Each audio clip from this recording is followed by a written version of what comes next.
노회찬 의원 부향소에 김경수 도지사를 비롯해 각계 인사들의 추모의 발길이 이어졌습니다. 계속되는 폭염에 과수나 하우스 작물들이 생육을 멈추거나 타들어가고 있습니다. 국내 1위 종합가전 유통업체인 롯데하이마트 본사 직원들이 파견 직원들에게 갑질을 한 정황이 드러났습니다. 고소한 식감 덕분에 여름 횟감으로 인기가 높은 횟전어가 출하되기 시작했고 전어축제도 열립니다. 계속해서 경남 소식 진주에서 전해드립니다. 고 노회찬 의원의 지역구에 마련된 시민 분향소에는 폭염 속에서도 고인을 기리는 추모객들의 발길이 이어졌습니다. 김경수 지사와 김지수 도의회 의장 등 각계 인사들도 분향소를 찾았습니다. 서윤식 기자입니다. 김경수 지사는 예고 없이 분향소를 찾았습니다. 방명록에는 마음이 너무 아픕니다. 미안합니다. 편히 쉬시길이라고 남겼습니다. 김지수 도의회 의장은 서민들의 작은 삶까지 꾀하는 정치인이었다며 그를 회고하다 끝내 목임에 말을 잇지 못했습니다. 그리고 지역 주민들의 어떤 작은 삶까지 보듬어 안은 그런 정치인으로 기억될 수 있을 것 같습니다. 삼가 고인의 명복을 빌고요. 따뜻한 전하라에서 영면하시길 기도드리겠습니다. 2년 전 국회의원 경선에 나섰다가 지역구를 양보한 허성무 창원시장은 한국 정치사에 이런 비극이 다시는 없기를 바란다며 그가 떠난 빈자리를 안타까워했습니다. 고인이 성산구를 지켜줌으로써 창원의 진보운동이 계속 꼽힐 수가 있고 또 진보 세력의 목소리를 대변할 수 있었는데 이렇게 안타깝게 가시게 되어서 존경하는 큰 어른을 잃은 대규모 구조조정 위기에 놓인 성동조선 노동자들도 영원한 노동자의 벗에게 국화 한 송이를 올렸습니다. 한 일주일 전만 해도 노회찬 의심하고 이런 간담회도 조금 가진 그런 자리도 있었는데 가슴이 그냥 내려옵니다. 박종훈 교육감과 백두현 고성군수 등 각계 인사와 시민들도 분향소를 찾아 고인의 뜻을 기렸습니다. 폭염에도 추모 열기가 더해지자 정의당 경남도당은 오늘부터 27일까지 시민 분향소를 24시간 운영하기로 했습니다.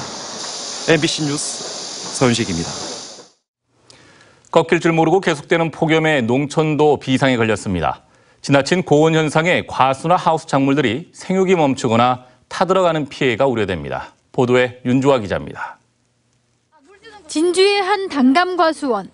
가을 출하를 앞둔 단감이 열려 있지만 일부는 강한 직사광선에 타들어가는 일소 피해가 조금씩 나타나고 있습니다. 땅에 물을 뿌려주며 토양의 수분 증발을 막으려 애쓰지만 연일 35도를 넘나드는 폭염에 속수무책입니다. 32도 정도 이상 올라가면 일소 피해가 나타나기 시작합니다. 그러니까 지금은 35도 되니까. 인근의 바나나 시설하우스.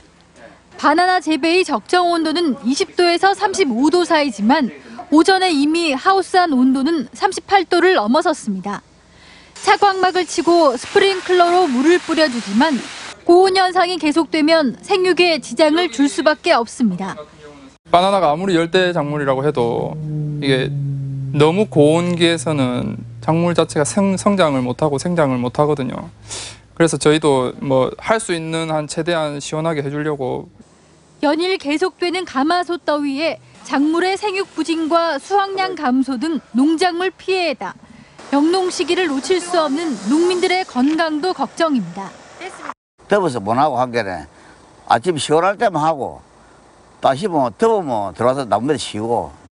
가뭄과 폭염 시에는 적정한 간수 작업과 제초 작업으로 토양의 그 수분을 보존하면은 좋은 품질의 가시를 생산할 수가 있습니다. 당분간 비 소식 없이 폭염이 계속될 것으로 보여 농민들의 마음도 타들어가고 있습니다. MBC 뉴스 윤주화입니다.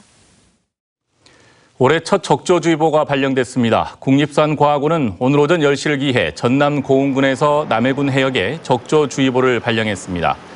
이 해역의 코클론디듐 밀도는 바닷물 1ml에 최고 761개체에 이르는 가운데 개체수가 급격히 증가하고 있고 작은 적조 덩어리도 산발적으로 발견됐습니다. 올해는 장마가 빨리 사라지고 급격한 일조량 증가에 따른 수온 상승과 경쟁생물인 규조류의 감소로 적조생물 증가에 적합한 환경이 조성돼 예년보다 일찍 적조주의보가 발령됐습니다. 진주, 통영, 사천, 거제시 등 서부 지역 4개 상공회의소가 남부내륙철도 조기건설 공동건의문을 청와대를 비롯한 정부에 전달했습니다.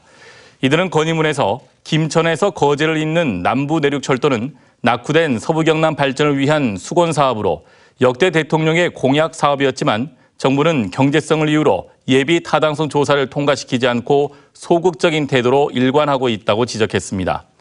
이어 문재인 대통령 공약 사업인 남부내륙철도가 조기 건설돼 불필요한 사회적 비용과 갈등이 증폭되지 않도록 해달라고 건의했습니다. 잇따라 터져나오는 대기업이나 본사 직원들의 갑질. 이번엔 국내 1위 종합가전 유통업체인 롯데 하이마트입니다. 어떤 일이 벌어지고 있는지 정영민 기자가 단독 보도합니다. 경남의 한 하이마트 매장 앞. 트럭이 도착하자 유니폼을 입은 직원들이 나와 제품을 손수레에 실어 담습니다. 옮겨 나르기를 1시간. 제품 진열과 정리 모두 인력 업체에서 파견한 직원들 몫입니다. 자기들은 더우면 안 나가고 우리 보고 나갔다 온다. 근데 실질적으로 저희는 눈치 보는 입장에서 나갈 수밖에 없는 거고. 또 이들의 휴무일 대부분인 본사 정규직 직원이 정한 날에만 가능하고 주말 휴일에는 엄두도 내지 못합니다. 아시다시피 한국은 일요일날 내일 다 실적 다 롯데 계시고 이야기하는 없습니다. 갑질은 여기서 끝나지 않습니다. 지점장이 만든 단체 카톡방에선 각종 실적 강요가 이어집니다. 고객에게 전화를 걸어 신상품 홍보를 했는지 확인을 받아야 하고 온라인 상품 판매 실적이 낮으면 불이익을 주겠다는 글은 수시로 올라옵니다. 심지어 실적을 채우지 않으면 가만히 있지 않겠다고 협박까지 합니다. 본사에선 이런 갑질 문화를 예방하기 위해 18가지 준수사항까지 만들어놨는데도 불구하고 여전히 지켜지지 않고 있습니다. 저희 회사에서는 그런 판촉 사원들에 대해서 존중하고 배려하고 또 지원해 주는 것을 원칙으로 하고 있어요. 현장 매장 판매직의 70%를 파견 사원으로 운영하고 있는 롯데 하이마트의 지난해 매출액은 1조 800억 원에 이릅니다. MBC 뉴스 정영민입니다. 부드럽고 고소한 식감 덕분에 한여름철에도 횟감으로 인기가 높은 햇전어가 출하되기 시작했습니다. 전어 주산지인 사천에서는 전어 축제도 열립니다. 이종승 기자입니다. 새벽 바다에서 건져올린 은빛 생선을 수족관으로 옮겨 담습니다. 금어기가 풀린 지난 16일부터 삼천포 앞바다에서 잡은 햇전어입니다. 어른 손 한 뼘 길이만큼 자랐고 살이 통통하게 올랐습니다. 전어는 가을이 제철이라지만 뼈가 연하고 육질이 부드러운 햇전어는 가을 전어 못지않게 식감이 고소합니다. 특히 뼈째 썰어 먹는 전어회와 전어무침은 횟감으로 인기가 높습니다. 올해 처음 전어 먹으러 왔는데 너무너무 고소하고 맛있네요. 깨소금 맛입니다. 전어 주산지인 사천에서는 무료 시식회 등으로 꾸려진 전어 축제가 전국에서 가장 먼저 열립니다. 지금부터 전어를 드셔도 됩니다. 그런 걸 알릴 수도 있고 또 이 시기에 전어가 대량으로 많이 나기 때문에 소비자와 관광객 여러분들에게 저렴하게 우리가 전어를 공급해 드릴 수 있고. 사천시는 햇전어와 함께 올해 첫 선을 보인 바다 케이블카를 한데 묶은 관광 프로그램도 마련했습니다. 마땅한 횟감이 없는 여름철 남해안의 싱싱한 햇전어가 더위에 지친 미식가들의 입맛을 사로잡고 있습니다. MBC 뉴스 이종수입니다.